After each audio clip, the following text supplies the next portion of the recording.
Oh, I wanted to show our old cook stove that we have in our back dining room. It's really cool. It's a Lang Jr. And the stove is only big enough for a oblong cake pan. Here's where you load your wood. Keep just little bits of wood. And then there's the ash can.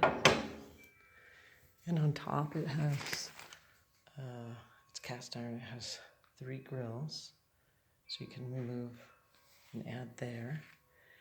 And it circulates around to the bottom to heat up your stove. It's a great backup stove for cooking. It's so cute too, and it's small. It is on a 4x4 tile slab. Cat food's in front of it. Don't use it in the summer. But 4x4 concrete slab. Over.